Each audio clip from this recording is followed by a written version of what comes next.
കളിയുടെ ആദ്യ റൗണ്ടുകളൊക്കെ പൂർത്തിയായി. ഇനി വരാനിരിക്കുന്നത് വാശിയേറിയ മത്സരങ്ങൾ. വേൾഡ് കപ്പിന്റെ അവസാന 4 എത്തുമെന്ന് പ്രതീക്ഷിച്ച ബ്രസീല്, ജർമ്മനി, പോളണ്ട് എന്നിവ പുറത്തായത് ആരാധകർക്ക് വളരെ നിരാശയുണ്ടാക്കി. നമ്മൾ എന്തൊക്കെ പറഞ്ഞാലും ഈ വേൾഡ് കപ്പിൽ ജനഹൃദയങ്ങൾ ആകർഷിച്ചത് ബൊസീനിയയുടെ കോപ്പർക്ക് തന്നെയാണ്. സത്യം പറഞ്ഞാൽ ഈ കോപ്പോറിന്റെയും ഈജിപ്തുമൊക്കെ അർജന്റീനയുടെ വില്ലന്മാരായിട്ട് മാറുമെന്ന് നമുക്ക് തോന്നി. ഈ അർജന്റീനയുടെ തിരിച്ചുവരവ് എടുത്തു പറയേണ്ട ഒന്ന് തന്നെ, പ്രത്യേകിച്ച് മെസ്സി. ഫുട്ബോളിൽ ഇവരൊക്കെയാണ് വില്ലന്മാരെങ്കിലും നമുക്കിടയിൽ ഇപ്പോൾ കൊതുകുകളാണ് വില്ലന്മാരെന്നുള്ളതാണ് പത്രവാർത്തകൾ സൂചിപ്പിക്കുന്നത്. അതെ, ഇപ്പൊ കൊതുകിന്റെ രോഗം വളരെ കൂടുതലാണ്. പ്രത്യേകിച്ച് ഡെങ്കിപ്പനി, മലമ്പനി, മന്ത് തുടങ്ങിയ രോഗങ്ങൾ. ഇതിൽ കൂടുതലായിട്ട് റിപ്പോർട്ട് ചെയ്യുന്നത് ഡെങ്കിപ്പനിയാണ്. ഇതേപ്പറ്റി ഡോക്ടർക്കൊന്ന് വിശദീകരിക്കാം. ഈ ഡെങ്കിപ്പനി എങ്ങനെയാണ് പകരുന്നത് എന്നുകൂടെ ഡോക്ടർ എന്ന് പറയാം. ഏഡസ് വിഭാഗത്തിൽപ്പെടുന്ന കൊതുകുകളാണ് ഡെങ്കിപ്പനി പരത്തുന്നത്. പ്രധാനമായി അത് പകൽ സമയത്താണ് നമ്മളെ കടിക്കുന്നത്. സൂക്ഷിച്ചു നോക്കിയാൽ ഈ കൊതുകുകളുടെ കാലുകളിൽ ഒരു വൈറ്റ് സ്പോട്ട് നമുക്ക് കാണാവുന്നതാണ്. ഡെങ്കിപ്പനി സാധാരണ പനി പോലെ തന്നെയാണ്, അതോ പേടിക്കേണ്ടതായിട്ട് വല്ലതുമുണ്ട്?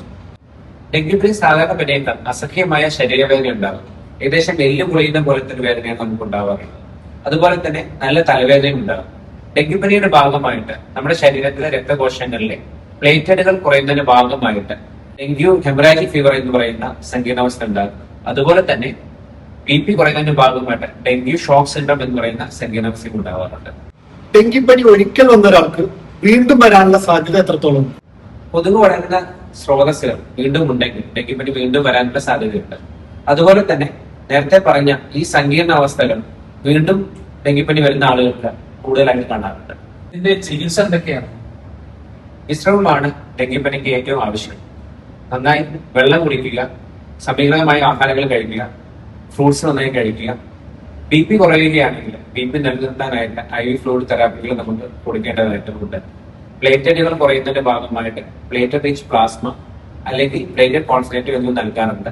അതുപോലെ complete blood count, pulse rate, BP എന്നിവ കൃത്യമായ ഇടവേളകളിൽ മോണിറ്റർ ചെയ്യുകയാണ്.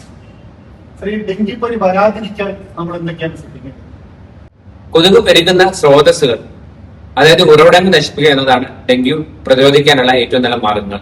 ചിരട്ട, ടയറുകൾ, മറ്റു പ്ലാസ്റ്റിക് വസ്തുക്കൾ എന്നിവയിൽ കെട്ടിക്കിടക്കുന്ന വെള്ളം ഒഴിവാക്കുക. വീട്ടിലെ ടെറസിൽ കെട്ടിക്കിടക്കുന്ന വെള്ളം, അതുപോലെ ഫ്രിഡ്ജിനടിയിലുള്ള വെള്ളം എന്നിവ ഒഴുക്കിക്കളയുക. കൊതുകുകടി ഏൽക്കാതിരിക്കാനായി നീളമുള്ള വസ്ത്രങ്ങൾ ധരിക്കുക, കൊതുക് ലേപനങ്ങൾ പുരട്ടുക എന്നിവ വഴി നമുക്ക് ഡെങ്കുവിനെ പ്രതിരോധിക്കാം. ആരോഗ്യവകുപ്പ് നിർദ്ദേശിക്കുന്ന ഡ്രൈ ഡേ കൃത്യമായി പാലിക്കുക. വെള്ളിയാഴ്ച സ്കൂളും പരിസരവും, ശനിയാഴ്ച ഓഫീസും പരിസരവും, ഞായറാഴ്ച വീടും പരിസരവും വൃത്തിയാക്കുക. കൊതുക് സ്രോതസ്സുകൾ നശിപ്പിക്കുക. അതുവഴി ഡെങ്കുവിനെ നമുക്ക് പ്രതിരോധിക്കാൻ സാധിക്കും. അങ്ങനെ കേരളത്തിലെ ഡെങ്കു രോഗം നമുക്ക് കുറയ്ക്കാനും സാധിക്കും.